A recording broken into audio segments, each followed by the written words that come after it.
جو اللہ رب العالمین نے اپنے تمام کے تمام انبیاء میں سے صرف اور صرف ہمارے نبی صلی اللہ علیہ وسلم کو عطا کیا، وہ عظیم معجزہ جسے معراج النبی صلی اللہ علیہ وآلہ وسلم کہا جاتا ہے۔ ہم نے اسراء اور معراج کے حوالے سے بہت سی وہ باتیں جو نبی کریم صلی اللہ علیہ وسلم سے ثابت ہیں، ہم نے ان کو بیان کیا، ان کا تذکرہ کیا کہ نبی کریم صلی اللہ علیہ وسلم کس طریقے سے بیت المقدس سے مسجد اقصی گئے، وہاں انبیاء علیہم السلام کی امامت کروائی، وہاں سے اللہ تعالیٰ نے جبرائیل علیہ السلام کے ساتھ ہمارے نبی صلی اللہ علیہ وسلم کو آسمانوں کی سیر کروائی، جس میں انبیاء علیہم السلام سے ملاقاتیں ہوئیں اور کئی ساری باتوں کے تبادلہ خیال ہوا۔ اللہ رب العالمین کے حکم اور اذن سے آپ نے جنت کو بھی دیکھا اور جہنم کو بھی دیکھا، اور جو وہ مشاہدات تھے جو نبی کریم صلی اللہ علیہ وسلم نے اس مبارک سفر پر کیے، ہم نے ان کا تذکرہ بھی کیا۔ آج کی خطبہ جمعۃ المبارک میں اس معراج کے سفر میں میرے اور آپ کے لیے اسباق کیا ہیں، دروس کیا ہیں، عبرتیں کیا ہیں، اور اللہ رب العالمین کی طرف سے اس سفر میں اور اس معراج میں ہمارے لیے حکمتیں کیا ہیں، میں آج کی خطبہ جمعۃ المبارک میں اس سفر سے حاصل ہونے والے جو اسباق ہیں، جو نصیحتیں ہیں، جو عبرتیں ہیں، اللہ کی توفیق سے ان کو میں آپ کی خدمت میں پیش کروں گا۔ یاد رکھیے گا، سفر معراج، اسراء اور معراج، ہر لحاظ سے اللہ نے اس میں ہمارے لیے سبق رکھے ہیں۔ اگر مسئلہ عقیدے کا ہو اور عقیدے کے بڑے بڑے جو مسائل ہیں جو آج تک لوگوں سے حل نہیں ہو سکے، اور جن مسائل میں اختلاف چلا آ رہا ہے، دونوں طرف سے دلائل کے تبادلے ہوتے ہیں، ایک دوسرے سے مباحثے اور مجادلے اور مناظرے ہوتے ہیں، بات پھر بھی اپنے اختتام تک نہیں پہنچتی۔ اللہ نے اس سفر معراج میں ان مسائل کو حل کر دیا ہے۔ یاد رکھیے گا، اس سفر معراج میں جو سب سے پہلا مسئلہ ثابت ہوتا ہے، وہ مسئلہ یہ ہے کہ اللہ رب العالمین کی جو ذات ہے وہ عرش پر مستوی ہے، اور اللہ کی جو صفات ہیں، ان صفات میں سے ایک بہت بڑی صفت جس کا انکار کوئی بھی مومن شخص نہیں کر سکتا، اور وہ اللہ کی صفت علو ہے کہ اللہ آسمانوں کے اوپر موجود ہے۔ بعض لوگوں نے کہا کہ اللہ آسمانوں پر نہیں ہوتا بلکہ اللہ زمین پر ہے، کسی نے کہا اللہ ہر جگہ پر موجود ہوتا ہے، کسی نے کہا کہ اللہ ہر چیز کے اندر موجود ہوتا ہے، اور کسی نے کہا کہ اگر اللہ کو عرش پر ثابت کر دیا جائے اور یہ عقیدہ بنا لیا جائے کہ اللہ کی ذات صرف عرش کے اوپر ہے، تو یہ اللہ کو محدود کرنا ہے، جبکہ اللہ رب العالمین کو محدود نہیں کیا جا سکتا۔ اللہ آسمانوں سے بھی بڑا ہے، اللہ زمینوں سے بھی بڑا ہے، اللہ سورج سے بھی بڑا ہے، چاند سے بھی بڑا ہے، لہٰذا یہ ممکن نہیں ہے کہ وہ اللہ جو ہر چیز سے بڑا ہے اسے عرش کے اوپر کرسی پر مستوی مان لیا جائے۔ یہ ہماری سمجھ میں بات نہیں آتی۔ نبی کریم صلی اللہ علیہ وسلم کے بارے میں وہ سفر معراج والی جو روایت ہے، آپ صلی اللہ علیہ وسلم فرماتے ہیں جبرائیل علیہ السلام کا تذکرہ کیا، ثم اخذ بی فعرج بی الی السماء، جناب جبریل نے میرا ہاتھ تھاما اور مجھے آسمان کی طرف چڑھا دیا، آسمان کی طرف لے کر کے چڑھے۔ بھائی اللہ سے ملاقات اور اللہ سے ہم کلام ہونے کا وقت تھا، اور اللہ رب العالمین سے باتیں کرنے کا وقت تھا۔ اب اللہ سے جو ملاقات ہے اور اللہ رب العالمین سے جو ہم کلام ہونا ہے، نبی کریم صلی اللہ علیہ وسلم زمین سے آسمان کی طرف گئے، کیونکہ اللہ کی ذات عرش کے اوپر موجود ہے۔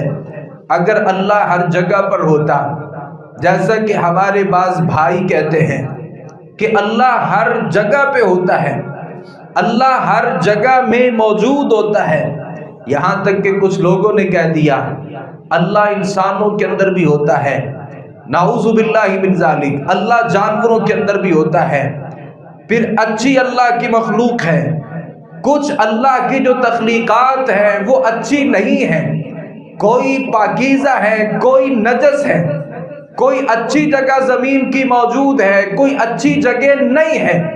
یہ عقیدہ بنانا کہ اللہ ہر جگہ پر ہوتا ہے، اس کا مطلب یہ ہے کہ آپ اللہ رب العالمین کی ذات کی توہین کا ارتکاب کر رہے ہوتے ہیں۔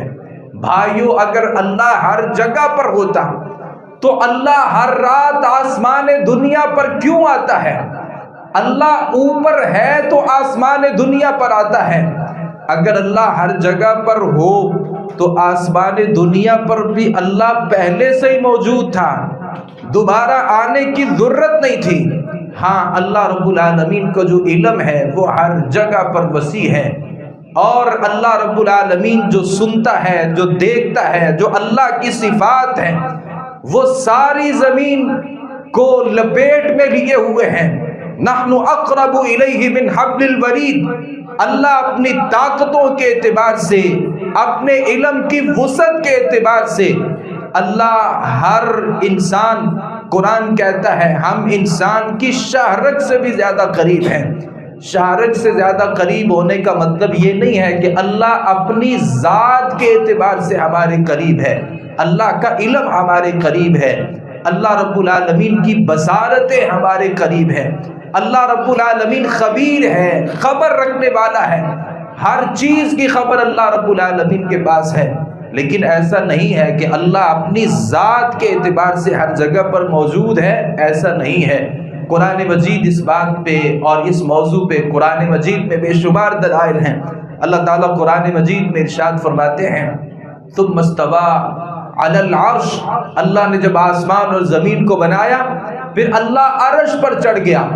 الرحمن علی العرش استوى، اللہ عرش کے اوپر مستوی ہے، اللہ زمین پر نہیں ہے، اللہ پہلے آسمان پر نہیں ہے، اللہ دوسرے آسمان پر نہیں ہے، اللہ تیسرے آسمان پر نہیں ہے، بلکہ اللہ ان ساری چیزوں سے اوپر، وہاں اللہ کی ایک کرسی موجود ہے، اللہ اس کرسی کے اوپر براجمان ہوتے ہیں، اور اللہ جس کرسی کے اوپر براجمان ہوتے ہیں وسع کرسیہ السماوات والارض، اللہ کی جو وہ کرسی ہے وہ آسمانوں سے بھی بڑی ہے، زمین سے بھی بڑی ہے، اور اللہ رب العالمین اس کرسی کے اوپر براجمان ہوتے ہیں۔ نبی کریم صلی اللہ علیہ وسلم کے پاس ایک صحابی آئے، معاویہ بن حکم رضی اللہ عنہ ان کا نام ہے، کہا اللہ کے نبی صلی اللہ علیہ وسلم میری ایک لونڈی ہے، وہ میری خدمت کرتی ہے، کام کاج کرتی ہے، مجھے اس کے اوپر غصہ آ گیا، اللہ کے نبی میں نے غصے میں آ کر کے ایک تھپڑ رسید کر دیا اس لونڈی کو، اور میں اس کو آزاد کرنا چاہتا ہوں۔ اللہ کے نبی صلی اللہ علیہ وسلم نے اس لونڈی سے جو سوالات کیے وہ 2 سوالات تھے۔ پہلا سوال یہ ہے میں کون ہوں، اور اس لونڈی نے جواب دیا آپ اللہ کے رسول ہیں۔ دوسرا سوال کیا آئین اللہ، اللہ کدھر ہے، اور اس لونڈی نے جواب دیا کہ اللہ آسمانوں پہ ہے۔ نبی کریم صلی اللہ علیہ وسلم نے صحابی سے کہا کہ اس لونڈی کو آزاد کر دے، فَإِنَّهَا مُؤْمِنَةٌ، یہ لونڈی مومنہ ہے، اس کے اندر ایمان موجود ہے۔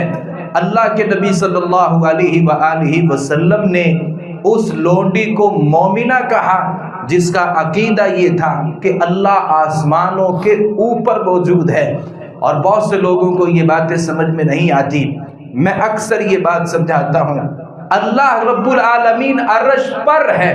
اللہ نے اس مسئلے کو اتنا آسان بنا دیا ہے، اور یہ بڑا بدیہی مسئلہ ہے. آپ چھوٹے سے بچے سے سوال کریں، بیٹا بتاؤ اللہ کدھر ہے، تو وہ چھوٹا سا بچہ بھی اپنے ہاتھ کی انگلی کے اشارے سے آپ کو بتاتا ہے کہ اللہ اوپر ہے. یہ اللہ نے چھوٹے سے بچے کے دل اور دماغ میں اس مسئلے کو پیوست کر دیا ہے، اور ہمیں یہ سبق دے دیا ہے کہ اللہ کی ذات عرش پر موجود ہے. عقیدہ بنائیے اور معراج کے سفر سے اس مسئلے کو یاد کیجئے. اللہ میرے اندر نہیں ہے، اللہ آپ کے اندر نہیں ہے، اللہ زمین پر نہیں ہے، اللہ زمین کے کسی کونے کنارے کے اندر نہیں ہے، بلکہ اللہ رب العالمین کی جو ذات ہے وہ عرش پر مستوی ہے. لا یؤودہ حفظہما وہو العلی العظیم. قرآن مجید کہتا ہے آسمان اور زمین جس کو اللہ نے بنایا ہے، اللہ رب العالمین اس کی دیکھ بھال کرتا ہے اور ان کی حفاظتیں کرتا ہے. یہ چیزیں اللہ کو تھکاوٹ میں مبتلا نہیں کرتی. اللہ علی بلند تر ہے اور العظیم بہت ہی زیادہ بڑا ہے. نبی کریم صلی اللہ علیہ وآلہ وسلم کی زوجہ محترمہ ہے زینب رضی اللہ عنہا ان کا نام ہے. یہ کبھی کبھار فخر محسوس کیا کرتی تھی. نبی صلی اللہ علیہ وسلم کی اور بھی بیویاں تھیں تو یہ زینب کہا کرتی تھی کہ تمہارا جو نکاح ہے وہ تمہارے ماں باپ نے زمین پر کیا ہے، جبکہ میرا جو نکاح ہے پہلے یہ زید رضی اللہ عنہ کے نکاح میں تھی، وہ کہتی میرا جو نکاح ہے وہ اللہ نے آسمانوں کے اوپر کیا ہے، کیونکہ اللہ کی ذات آسمانوں کے اوپر ہے. حدیث میں آتا ہے نبی صلی اللہ علیہ وسلم یہ دعا پڑھا کرتے تھے، انت الظاہر فلیس فوقک شیء. اے اللہ تو ظاہر ہے، ہر چیز تیرے لیے ظاہر ہے اور تو ہر چیز سے اوپر ہے، تیرے اوپر کوئی چیز نہیں ہے. اللہ رب العالمین اوپر ہے اور اللہ رب العالمین سے اوپر کوئی چیز نہیں ہے. سب سے پہلا یہ سبق ہے. اور دوسرا سبق جو سفر معراج مجھے ایک سبق دیتا ہے، جس میں سمجھنے کا ایک پہلو عقیدے کے حوالے سے میرے لیے یہ ہے کہ اللہ سے ثابت ہے صفت کلام. اللہ گفتگو کر سکتا ہے اور اللہ ہم کلام ہوتا ہے، اللہ باتیں کر سکتا ہے. بعض لوگوں نے کہا کہ اللہ گفتگو نہیں کرتا، اللہ بات نہیں کر سکتا، کیونکہ بات کرنا انسان کی صفت ہے، لہذا اللہ گفتگو نہیں کر سکتا، کیونکہ یہ اللہ رب العالمین بندے جیسا تو ہو نہیں سکتا. لیس کمثلہ شیء، اللہ کی مثل کوئی چیز نہیں ہے، اللہ جیسی کوئی چیز نہیں ہے. اگر ہم یہ کہیں کہ بندہ بھی گفتگو کرتا ہے، اللہ بھی گفتگو کرتا ہے، تو اس کا مطلب یہ اللہ تو بندے جیسا ہو گیا، لہٰذا اللہ کلام نہیں کرتا. لوگوں نے اس کے اوپر باتیں کی، جبکہ قرآن مجید یہ کہتا ہے کہ اللہ گفتگو کرتا ہے. تلک الرسل فضلنا بعضهم علی بعض منہم من کلم اللہ. اللہ تعالیٰ فرماتے یہ رسول ہیں جن کو ہم نے مختلف درجات دیے ہیں، کسی کا درجہ بڑا ہے کسی کا چھوٹا ہے.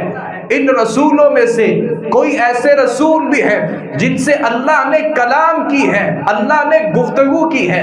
اور سفر معراج پہ یہ اہل السنہ کا عقیدہ ہے، اور یہ اللہ کی توفیق سے محدثین کا یہ عقیدہ ہے کہ نبی صلی اللہ علیہ وسلم نے اللہ سے باتیں کی تھی، اللہ سے کلام کی تھی، اللہ سے گفتگو کی تھی.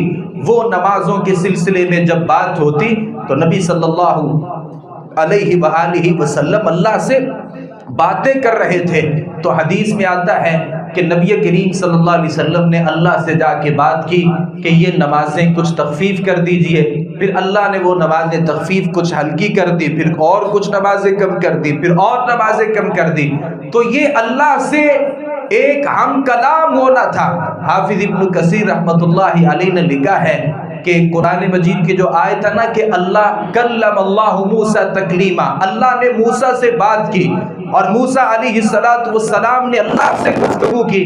کہا کہ 3 انبیاء ہیں جنہوں نے اللہ سے بات کی ہے. ان میں ہمارے نبی صلی اللہ علیہ وسلم نے سفر معراج پر اللہ سے گفتگو کی، موسیٰ علیہ السلام نے اللہ سے گفتگو کی، آدم علیہ السلام کو جب اللہ نے پیدا کیا اور پھر جنت میں داخل کیا اور کہا کہ لا تقربا هذه الشجرہ، اس درخت کے قریب نہیں جانا۔ اب یہ ساری جو گفتگو تھی یہ آدم علیہ السلام سے بھی ہوئی، 3 انبیاء ہیں، اللہ نے ان سے گفتگو کی ہے، اور اللہ رب العالمین سے گفتگو کرنا، کلام کرنا، ہم کلام ہونا، یہ ثابت ہے کہ نبی صلی اللہ علیہ وسلم نے بھی اللہ رب العالمین سے گفتگو کی تھی۔ اور تیسرا جو ہمارے لیے سبق ہے، جیسا کہ بعض لوگوں نے اس چیز کا انکار کیا، سبق یہ ہے کہ جنت بھی ہے اس وقت اور جہنم بھی موجود ہے۔ معتزلہ نے کہا کچھ فرقے بن گئے اور کچھ مذاہب پیدا ہو گئے، کہا کہ اس وقت نہ جنت ہے نہ جہنم ہے۔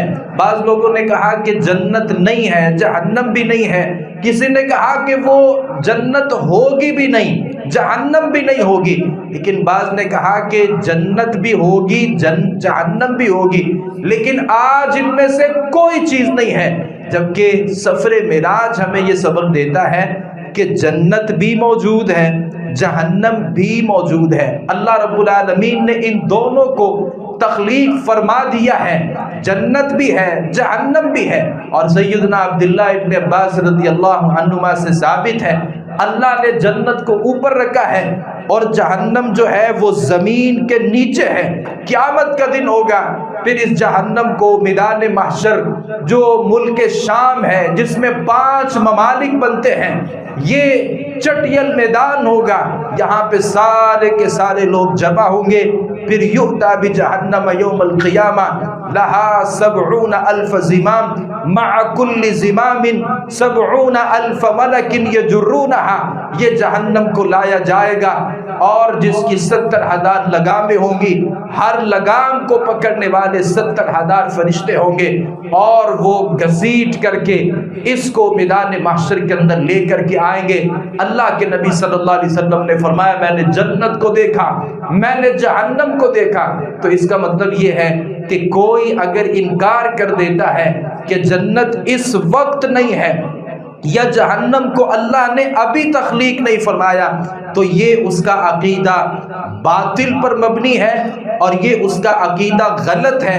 صحیح بات یہ ہے کہ اللہ رب العالمین نے جنت کو بھی پیدا کر دیا ہے اور جہنم کو بھی پیدا کر دیا ہے۔ ایک بہت بڑا مسئلہ چوتھے نمبر پہ عقیدے کے باب میں ہمیں یہ سمجھ میں آتا ہے، کوئی آدمی اس دنیا سے چلا جاتا ہے، ہم کہتے ہیں کہ ہماری نظر میں وہ آدمی مر چکا ہے، اور ہمیں یہ لگتا ہے کہ چونکہ وہ آدمی مر چکا ہے تو مرے ہوئے آدمی کو کوئی مار نہیں سکتا، کوئی سزا نہیں دے سکتا۔ یہی وجہ ہے کہ کچھ لوگ پیدا ہو گئے جنہوں نے کہا کہ قبر کے اندر کسی کو عذاب نہیں ہوتا۔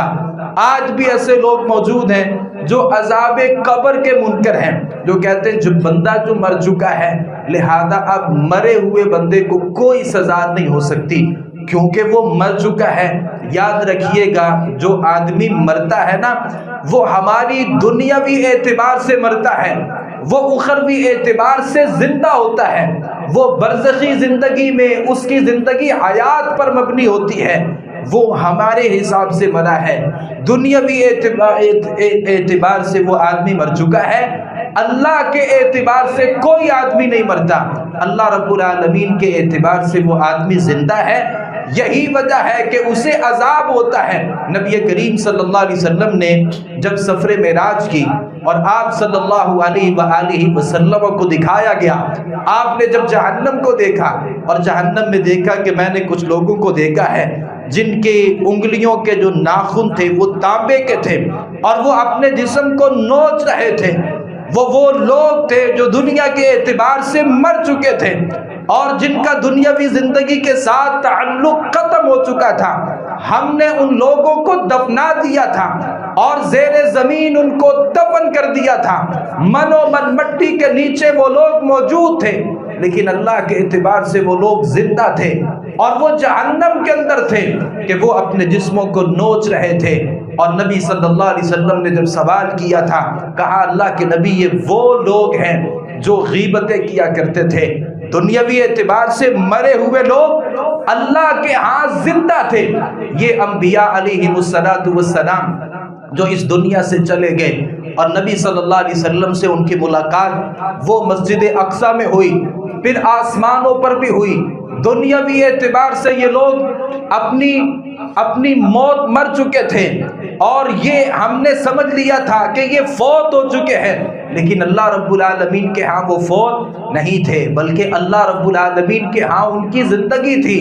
لہذا یہ سمجھنا کہ آدمی جب مرتا ہے اور پھر وہ مر چکا ہوتا ہے اور اسے عذاب بھی نہیں ہوگا اور دوبارہ جو زندگی ہے وہ بھی ناممکن ہے، اللہ پیدا ہی نہیں کر سکتا، یہ باتیں بھی غلط ہیں۔ یہ سفر معراج ہمیں یہ بات سمجھاتا ہے اور واقعہ معراج ہمیں یہ سبق دیتا ہے کہ ہم جن لوگوں کو سمجھ لیتے ہیں کہ یہ مر چکے ہیں وہ ہمارے اعتبار سے مرتے ہیں، اللہ کے اعتبار سے وہ زندہ ہوتے ہیں۔ قرآن مجید نے تذکرہ کیا ہے فرعون کا، جو اپنے آپ کو انا ربکم الاعلی کہتا تھا، جو سمجھتا تھا کہ میرے سے بڑا کوئی رب نہیں ہے، میں سب سے بلند تر رب ہوں۔ اللہ نے جب اس کو مارا اور غرق کیا اور وہ جب مر گیا، قرآن کہتا ہے النار یعرضون علیہا غدوا وعشیا، صبح و شام اللہ کی طرف سے آگ اس کے اوپر پیش کی جاتی ہے۔ بالضبط کوئی نہیں جانتا کہ وہ جو مصر کے جو میوزیم میں جو وہاں پہ کچھ ایسی لاشیں موجود ہیں، بعض لوگوں نے کہا کہ وہ فرعون وہی فرعون ہے جس کا قرآن مجید نے تذکرہ کیا ہے۔ ہمارے پاس اس کی کوئی واضح دلیل نہیں ہے، کیونکہ وہ ایک لاش نہیں ہے بلکہ کئی ساری ہیں، تعین کرنا ہمارے لیے مشکل ہے۔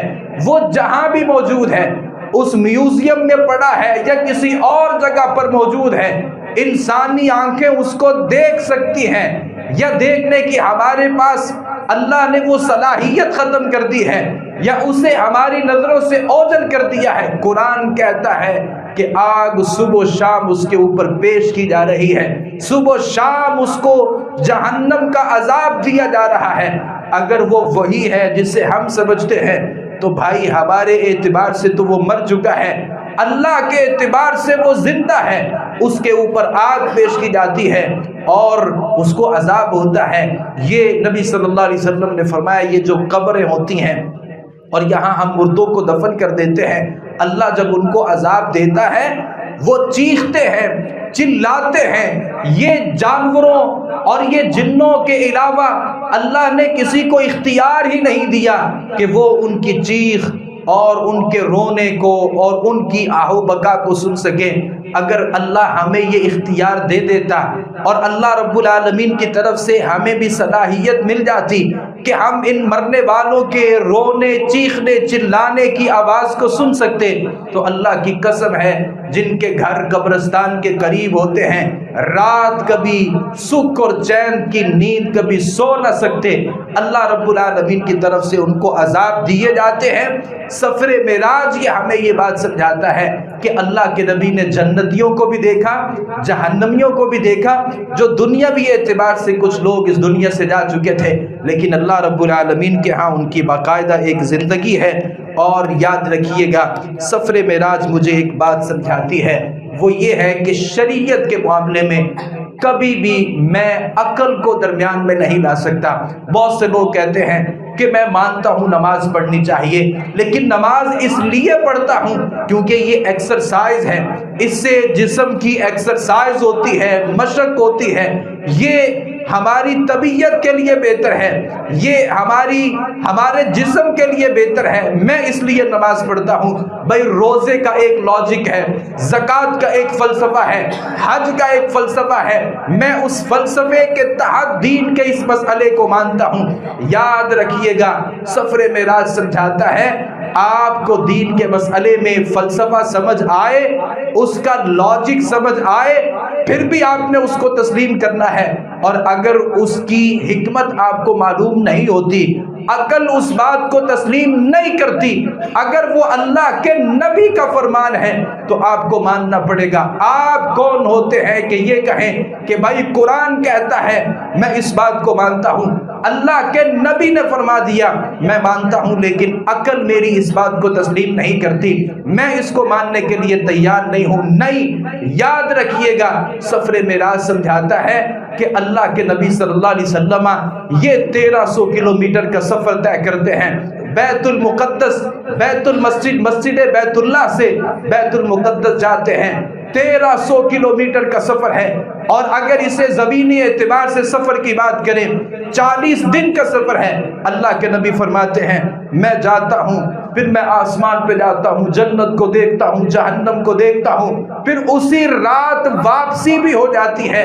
یاد رکھیے اگر یہاں پہ عقل کو لے کر کے آئے، ہم میں سے کوئی آدمی اس بات کو ماننے کے لیے تیار ہی نہیں ہے، لیکن چونکہ قرآن کہہ دیتا ہے سبحان الذی اسریٰ بعبدہ لیلا من المسجد الحرام الی المسجد الاقصی، اللہ نے بات ہی شروع کی کہ اللہ بے عیب ہے، اللہ پاک ہے، اور اللہ کے لیے کوئی مشکل نہیں ہے کہ اللہ اپنے بندے کو مسجد حرام سے مسجد اقصی تک لے کر کے جائے۔ اب جو کہتا ہے نا کہ میں سفر معراج کا انکار کرتا ہوں، میں مسلمان ہوں، نبی کو مانتا ہوں، کلمہ پڑھتا ہوں، یاد رکھ لیجئے وہ قرآن کا انکار کرتا ہے، اور قرآن کا انکار کرنے والا کافر ہوتا ہے۔ یہ ہمیں سبق دیتا ہے کہ شریعت کے مسئلے ہماری سمجھ میں آئے ہم نے پھر بھی تسلیم کرنا ہے، اور اگر وہ ہماری سمجھ میں نہیں آتے ہم نے پھر بھی ان کو ماننا ہے۔ علی رضی اللہ عنہ کہا کرتے تھے کہ اگر شریعت میں دخل ہوتا عقل کا تو کوئی آدمی بھی اپنی جرابوں پر جو مسح ہے اور اپنے پاؤں پر جو مسح کرنا ہے یہ اوپر والے حصے پہ نہ کرے بلکہ وہ نیچے والے حصے پہ کرے۔ گندگی نیچے والے حصے پر ہوتی ہے، اوپر والے حصے پہ گندگی نہیں ہوتی، لیکن اللہ کے نبی کا فرمان یہ ہے، آپ کا طریقہ یہ ہے، آپ کا حکم یہ ہے، یہاں پر میری عقل کا کوئی دخل نہیں ہے۔ ہم واش روم میں جاتے ہیں، ہمارا وضو ٹوٹ جاتا ہے، وہ وضو ٹوٹنے کا تعلق کسی جگہ سے ہے، ہاتھوں کا قصور بھی نہیں ہوتا، ہم ہاتھوں کو بھی دھوتے ہیں، منہ میں کلی بھی کرتے ہیں، اپنے چہرے کو بھی دھوتے ہیں، اپنی کوہنیوں تک اپنے ہاتھوں کو بھی دھوتے ہیں، اپنے قدموں کو بھی دھویا جاتا ہے، حالانکہ وضو ٹوٹنے میں ان تمام اعضاء کا کوئی دخل نہیں تھا۔ کیوں کر رہے ہیں؟ عقل نہیں مانتی کہ ان کا کوئی قصور ہے، لیکن اللہ کے نبی صلی اللہ علیہ وسلم کا فرمان بھی یہ ہے، آپ کا طریقہ بھی یہ ہے، آپ کی سنت اور آپ کا عمل بھی یہ ہے، لہذا ہم ماننے پر پابند ہیں۔ شریعت میں اپنی عقل کو شامل نہ کیجئے۔ آج بہت سے لوگ فلاسفر پیدا ہو گئے، بہت سے سکالرز پیدا ہو گئے، دین کو عقل پر پیش کیا، پھر عقل پہ اس مسئلے کی سمجھ آئی تو مان لیا، اگر عقل اس مسئلے کا انکار کر رہی ہے۔ لوگوں نے معجزات کا انکار کیا، آج بھی کچھ ایسے لوگ موجود ہیں کہ وہ معجزات کا انکار کر دیتے ہیں کہ بھئی معجزہ عقل میں آنے والی چیز نہیں ہے، قرآن کہہ دیتا ہے، اللہ نے کہہ دیا، نبی سے کہہ دیا، ہم آپ کی عقل کو نہیں مانتے، ہم مانتے ہیں تو اللہ کی بات کو مانتے ہیں یا نبی صلی اللہ علیہ وسلم کے فرمان کو بات مانتے ہیں۔ اور دوسری بات یہ ہے کہ ہماری زندگی میں واقعہ معراج ایک سبق دیتا ہے، آپ اگر صحیح ہیں اور آپ کے پاس دلیل موجود ہے، پھر لوگوں کی مخالفت کا جو ڈر ہے وہ میری زندگی میں نہیں ہونا چاہیے، مداہنت میری زندگی میں نہیں ہونی چاہیے۔ اللہ کے نبی صلی اللہ علیہ وسلم معراج پر گئے، آپ جب دنیا میں آپ اس زمین پہ جب واپس تشریف لائے، لوگ انکار کر سکتے تھے اور لوگوں نے انکار بھی کیا۔ اللہ کے نبی یہ سمجھتے کہ بھائی اگر میں سفر معراج کو بیان کروں گا لوگ میرے مخالف ہوں گے، لوگ انکار کریں گے، میرے کردار پر باتیں کی جائیں گی، اللہ کے اوپر لوگوں کے عجیب و غریب قسم کے تبصرے ہوں گے، لہٰذا اس سے لوگوں کے اندر اختلاف پیدا ہوگا، میں اس بات کو لوگوں تک بیان نہیں کروں گا۔ اللہ کے نبی کے پاس دلیل تھی اور یہ اللہ رب العالمین کی طرف سے معاملہ ہوا تھا، اور یہ ثابت تھا۔ نبی صلی اللہ علیہ وسلم نے پھر لوگوں کی پرواہ نہیں کی بلکہ لوگوں کو بیان کیا۔ اور جب ابو جہل نے کہا کہ تم جو بات کر رہے ہو کیا یہ سارے لوگوں کے سامنے بات کر سکتے ہو؟ اللہ نے مجھے سفر معراج کروایا ہے۔ تو اللہ کے نبی صلی اللہ علیہ وسلم اب پریشان نہیں ہوئے، آپ ڈرے نہیں، آپ جھکے نہیں، حق کو بیان کرنے میں آپ دبے نہیں، بلکہ اللہ کے نبی صلی اللہ علیہ وسلم نے کہا تو فرد واحد کے سامنے میں نے اگر بات کی ہے میں سارے لوگوں کے سامنے اس بات کو دہرا سکتا ہوں۔ اللہ کے نبی صلی اللہ علیہ وآلہ وسلم نے پھر اس بات کو دہرایا۔ نبی صلی اللہ علیہ وسلم حق کو بیان کرنے میں یہ نہیں دیکھتے تھے کہ لوگ مخالف ہو جائیں گے، لوگ کیا کہیں گے، لوگ انکار کر دیں گے۔ نبی صلی اللہ علیہ وسلم کا یہ طریقہ نہیں تھا۔ سفر معراج میں ہمارے لیے ایک اور سبق بھی ہے۔ ہماری خواتین یہاں پر موجود ہیں، میری مائیں اور بہنیں، میں التماس کرنا چاہوں گا، ہماری جو مائیں اور بہنیں ہیں، خواتین ہیں، ناشکری بہت زیادہ ہے۔ اللہ کے نبی صلی اللہ علیہ وسلم نے کہا جب میں نے جہنم کو دیکھا، پیغام یہ ہے، سبق یہ ہے، ہمارے لیے لمحہ فکریہ یہ ہے اور ہمارے لیے سمجھنے کی باتیں یہ ہیں۔ یہ سفر معراج کو سننا اور پھر اپنے ایمان کو تازہ کرنا اور یہ سمجھنا کہ سننا ہمارے لیے کافی ہے نہیں، جو قیمتی باتیں ہیں ان کو حاصل کیجئے۔ اللہ کے نبی فرماتے ہیں میں نے سفر معراج پہ جب جہنم کو دیکھا سب سے زیادہ میں نے عورتوں کی کثرت کو دیکھا، اور اللہ کے نبی نے کہا کہ وہ یکفرن العشیر، اپنے خامدوں کی ناشکری کرتی ہیں۔ اور نبی صلی اللہ علیہ وسلم نے پھر اس کی مثال دی، ساری زندگی خامن جو ہے وہ اپنی بیوی کی دیکھ بھال کرتا ہے، ضروریات کو پورا کرتا ہے، صبح اپنے گھر سے نکلتا ہے، شام واپس پلٹتا ہے، موسم کی شدت اور حدت کی پرواہ کیے بغیر وہ جو محنتیں مزدوریاں کر رہا ہوتا ہے، وہ کبھی اپنے مالک سے، اپنے باس سے ڈانٹ ڈپٹ کو برداشت کر رہا ہوتا ہے، جسمانی طور پر مشقتوں سے گزر رہا ہوتا ہے، وہ جو ملتا ہے، جو مال اور دولت ہوتا ہے وہ سارا اپنے پیٹ میں نہیں جاتا، وہ بیوی بچوں کا حصہ اس میں ہوتا ہے۔ یہ کمانا اور پھر ساری زندگی اپنے بیوی بچوں کی خدمت کرنا، اور بیوی یہ کہہ دیتی ہے کہ میں نے تیرے گھر میں کسی خیر کو دیکھا ہی نہیں ہے۔ اللہ کے نبی فرماتے ہیں ان عورتوں کی کثرت جہنم کے اندر موجود تھی۔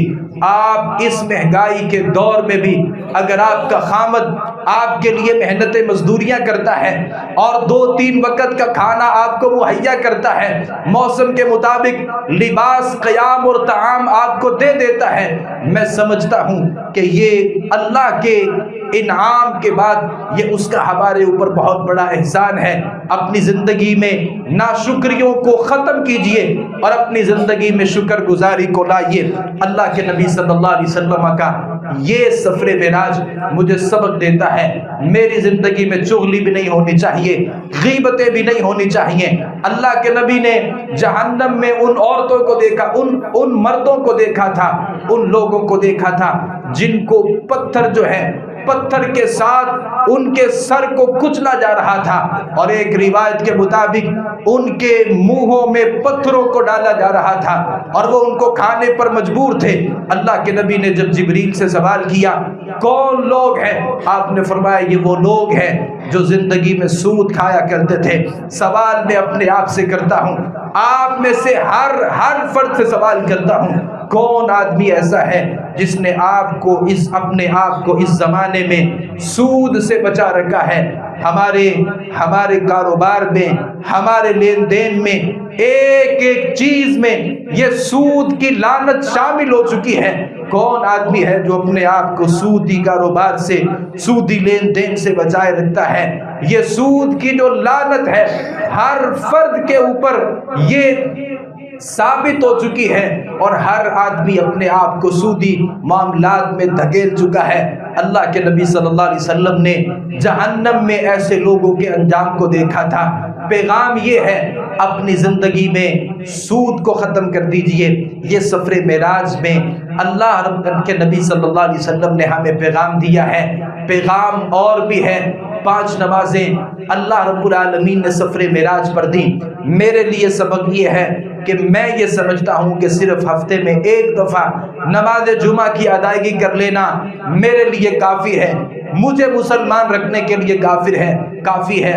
میں تو اس دن حیران ہوا، یہاں ہمارے پاس ایک طالب علم، ایک بچہ آیا، میں نے اس سے جب کوئی بات چیت کی، کچھ اس کے مسائل تھے، تو میں نے کہا آپ کے والد صاحب نماز کہاں پڑھتے ہیں؟ تو کہا کہ وہ کسی مسجد میں نماز نہیں پڑھتے۔ نماز جمعہ کہاں پڑھتے ہیں؟ بچے نے کہا کہ جمعہ بھی نہیں پڑھتے۔ میں نے کہا نماز عید کہاں پڑھتے ہیں؟ تو اس بچے کا جواب یہ تھا کہ میں نے اپنے والد کو عید کی نماز پڑھتے ہوئے بھی کبھی نہیں دیکھا۔ وہ بچہ بڑا ہو چکا ہے، چھوٹا بچہ نہیں ہے، کبھی بھی اپنے باپ کو نماز عید پڑھتے ہوئے نہیں دیکھا۔ پھر میرا اگلا سوال یہ تھا، کیا آپ کے والد مسلمان ہیں؟ بیٹا کہنے لگا کہ میرا والد مسلمان ہے، وہ اسلام کا دعویٰ کرتا ہے اور ہم اسے مسلمان سمجھتے ہیں۔ ایسا نہیں ہے کہ وہ اس کا اسلام کے ساتھ کوئی تعلق نہیں ہے، نام کا مسلمان۔ ایک نماز کیا، نماز عید بھی اس بندے کی زندگی میں موجود نہیں ہے۔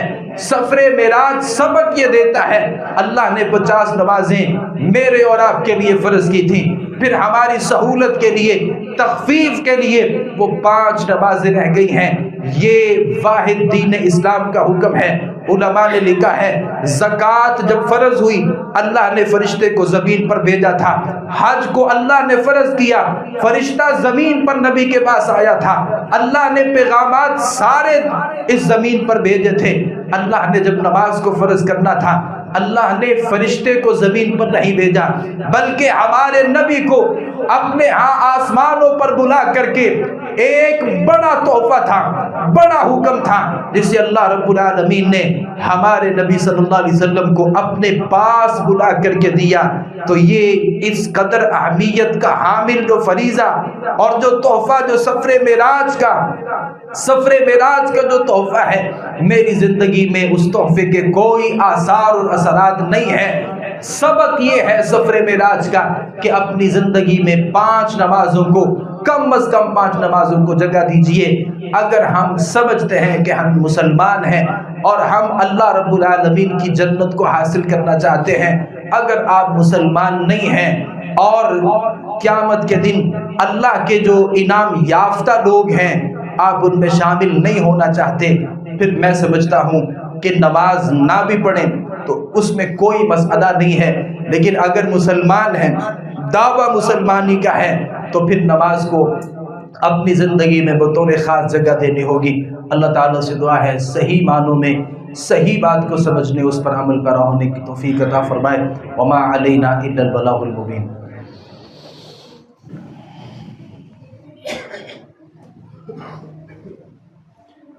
ان الحمد للہ نحمده ونستعینه ونستغفره ونعوذ باللہ من شرور انفسنا ومن سیئات اعمالنا، من يهده الله فلا مضل له ومن يضلل فلا هادي له، واشهد ان لا اله الا الله وحده لا شريك له، واشهد ان محمدا عبده ورسوله۔ يا أيها الذين آمنوا اتقوا الله حق تقاته ولا تموتن إلا وأنتم مسلمون۔ يا أيها الناس اتقوا ربكم الذي خلقكم من نفس واحدة وخلق منها زوجها وبث منهما رجالا كثيرا ونساء، واتقوا الله الذي تساءلون به والأرحام ان اللہ کان علیکم رقیبا۔ 2 باتیں سفر معراج کے اسباب کے حوالے سے۔ پہلی بات یہ ہے کہ نبی کریم صلی اللہ علیہ وسلم کو جو معراج کروائی گئی، اور آپ صلی اللہ علیہ وسلم نے اس سفر معراج میں ہمارے لیے ایک سبق یہ دیا ہے کہ کوئی آدمی کس قدر بھی بڑا ہو جائے، کوئی آدمی اپنے آپ کو بہت بڑا سمجھ لے، اللہ اس کے اوپر بہت سارے انعامات کر دے، تو جو فخر ہے، غرور ہے، تکبر ہے، یہ انسان کی زندگی میں نہیں ہونا چاہیے۔ نبی صلی اللہ علیہ وسلم کو جو اللہ نے یہ سفر معراج میں ایک عزت بخشی اور جو اعزاز بخشا، وہ کوئی چھوٹا اعزاز نہیں تھا۔ اس دنیا کی تاریخ میں ہمارے نبی پہلے انسان تھے اور آخری انسان تھے۔ جن کو اللہ نے آسمانوں کی سیر کروا کے جنت اور جہنم دکھائی، لیکن نبی صلی اللہ علیہ وسلم جب دنیا میں تشریف لائے تو آپ کی سادگی میں، آپ کی عاجزی میں، آپ کی انکساری میں کوئی فرق نہیں آیا۔ جیسا کہ ہم میں سے کسی آدمی کے پاس زیادہ پیسے آ جائیں تو وہ سمجھتا ہے کہ میں کوئی اور ہی مخلوق بن گیا ہوں، اور کسی کے پاس کوئی ڈگری آ جائے وہ سمجھتا ہے کہ اب میرا لوگوں جیسا ایک مقام نہیں ہے۔ کسی کے جو پھول لگے ہوتے ہیں، کوئی اضافی پھول لگ جائے تو وہ اپنے آپ کو انسان ہی نہیں سمجھتا، اور کسی کو کوئی معاشرے میں تھوڑی سی عزت مل جائے، اس کا بڑا نام ہو جائے، بڑا مقام ہو جائے، وہ اپنے برابر میں کسی انسان کو ہی بیٹھنے نہیں دیتا۔ تو نبی صلی اللہ علیہ وسلم کو جو اللہ نے اعزاز دیا، کیا اس دنیا میں اور دنیا کی تاریخ میں یہ اعزاز کسی کو ملا؟ اور کیا اس کے بعد اللہ کے نبی صلی اللہ علیہ وسلم کی زندگی میں کوئی بہت نمایاں فرق آ گیا کہ آپ صحابہ کے ساتھ مل کے کھانا نہیں کھاتے تھے، یا آپ صحابہ کو وقت نہیں دیتے تھے، یا وہ جو پہلی زندگی تھی کیا اس میں کوئی فرق آیا؟ اس کا مطلب یہ ہے کہ اللہ مجھے ساری دنیا میں سب سے بڑا نام بھی دے دے تو میری زندگی میں تکبر نہیں آنا چاہیے۔ لا تمشی فی الارض مرحا، قرآن کہتا ہے زمین پہ اکڑ کے نہیں چلنا، لوگوں کو بندے سمجھنا ہے۔ ہمیں تھوڑی سی عزت مل جائے، ہم کسی کو بندہ کیا، نہیں بندہ تو ایک مسلمان ہوتا ہے نا، ہم اس کو انسان نہیں سمجھتے۔ لہٰذا سفر معراج یہ کہتا ہے اللہ بہت انعام کر دے، بہت پیسے دے دے، بہت ڈگریاں آپ جمع کر لیں، بہت بڑی پوسٹ پر پہنچ جائیں، بہت بڑے مقام اور منصب کو حاصل کر لیں، عاجزی، انکساری یہ آپ کا لازمی وتیرہ ہونا چاہیے۔ اور آخری پیغام یہ ہے، سفر معراج ہمیں بتاتا ہے کہ ہمارے نبی صلی اللہ علیہ وسلم خاتم النبیین تھے۔ اللہ نے نبوت کے سلسلے کو ہمارے نبی صلی اللہ علیہ وسلم کے اوپر ختم کر دیا تھا، اور یہ نبی صلی اللہ علیہ وسلم کا یہ جو ایک خاص وصف ہے نا کہ آپ خاتم النبیین تھے، جیسے ابراہیم خلیل اللہ تھے، موسیٰ کلیم اللہ تھے، اور عیسیٰ روح اللہ تھے علیہ السلام، ایسے ہی ہمارے نبی صلی اللہ علیہ وسلم کا جو خصوصی ٹائٹل ہے نا وہ خاتم النبیین ہے۔ جیسے کوئی آدمی موسیٰ کو کلیم اللہ نہیں مانتا وہ مسلمان نہیں ہے، جو ابراہیم کو خلیل اللہ نہیں مانتا وہ بھی مسلمان نہیں ہے، جو عیسیٰ کو روح اللہ نہیں مانتا وہ بھی مسلمان نہیں ہے علیہ السلام، اور جو ہمارے نبی صلی اللہ علیہ وسلم کو خاتم النبیین نہیں مانتا اس کا بھی اسلام کے ساتھ کوئی تعلق نہیں ہے۔ اور دلیل بڑی خوبصورت ہے، علماء نے لکھا ہے کہ اللہ کے نبی نے جب مسجد اقصیٰ میں امامت کروائی، اور امامت میں اللہ کے نبی صلی اللہ علیہ وسلم جب ان کے امام بنے اور وہاں پر سارے لوگ موجود ہیں، اور امامت جو ہوتی ہے اور جو امام ہوتا ہے وہ تمام کے تمام لوگوں کے جمع ہونے پر، یہ تو ہمارے ہاں گھڑیوں کا سسٹم آ گیا کہ وہ ٹائم ہوگا تو نماز ہوگی، کسی زمانے میں یہ نہیں ہوتا تھا۔ حدیث میں آتا نبی صلی اللہ علیہ وسلم دیکھتے لوگ جمع ہو گئے آپ نماز پڑھا دیتے، اور لوگ جمع نہیں ہوئے تو آپ نماز میں تاخیر کر دیتے۔ امامت جو امامت ہے یہ سب سے آخر میں امام آتا ہے، اور سب سے آخر میں امام آ کے جب لوگ جمع ہو جاتے ہیں سارے، پھر وہ آ کے نماز پڑھاتا ہے۔ یہ طریقہ رہا ہے اور یہی طریقہ ہے۔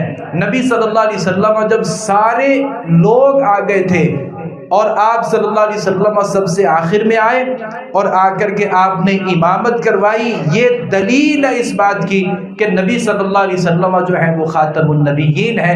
اور یہ سفر معراج کا یہ بھی ہمارے لیے ایک سبق ہے۔ اللہ رب العالمین سے دعا ہے اللہ تعالیٰ اس سفر معراج میں جو ہمارے لیے قیمتی باتیں ہیں، جن باتوں کا ہماری عملی زندگی کے ساتھ تعلق ہے، اللہ رب العالمین ان باتوں کو سمجھنے کی بھی ہمیں توفیق عطا فرمائے، اور ہمیں اپنی زندگی میں ان کو اختیار کرنے کی بھی توفیق عطا فرمائے۔ اعلان میں نے کیا تھا آپ بھائیوں سے، آج پھر میں اعلان کر رہا ہوں، ہماری اس مسجد میں جو فلٹر پلانٹ ایک لگایا گیا اور ایک عرصے سے لوگ الحمدللہ اس سے مستفید ہوتے ہیں، اس کے کچھ کام تھے جو ابھی کروانے والے ہیں۔ آپ کو پتہ ہے کہ یہ صرف مسجد نہیں بلکہ یہ پورا علاقہ اور دور دراز تک لوگ اللہ کی توفیق سے اس پانی سے مستفید ہوتے ہیں۔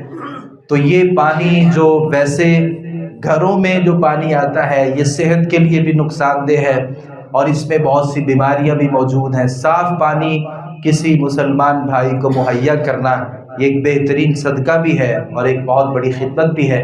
تو تقریباً مجھے جو اندازہ ہے کوئی 1.5 لاکھ روپے ہمیں اس مد میں آپ بھائیوں سے چاہیے، تو آپ نے دل کھول کے عبادت سمجھ کے اور ایک بہترین صدقہ سمجھ کے، اور بہترین صدقہ جو ہے نبی صلی اللہ علیہ وسلم نے فرمایا وہ پانی کا ہوتا ہے، تو اس پانی کی مد میں آپ بھائیوں نے خصوصی تعاون کرنا ہے۔ جزاکم اللہ خیرہ، دعا فرما لیں۔ اللہم اغفر لنا والمؤمنین والمؤمنات والمسلمین والمسلمات وألف بین قلوبهم واصلح ذات بینہم وانصرهم على عدوک وعدوهم اللہم خال بین کلمتهم وزلزل اقدامهم وانزل بهم بأسك الذي لا ترده عن القوم المجرمين ربنا هب لنا من ازواجنا وذرياتنا قرة اعين واجعلنا للمتقين اماما اللهم اشف مرضانا ومرضى المسلمين يا شافي الامراض اشف مرضانا ومرضى المسلمين يا قاضي الحاجات اقض حاجاتنا وحاجات المسلمين سبحان ربك رب العزة عما يصفون وسلام على المرسلين والحمد لله رب العالمين۔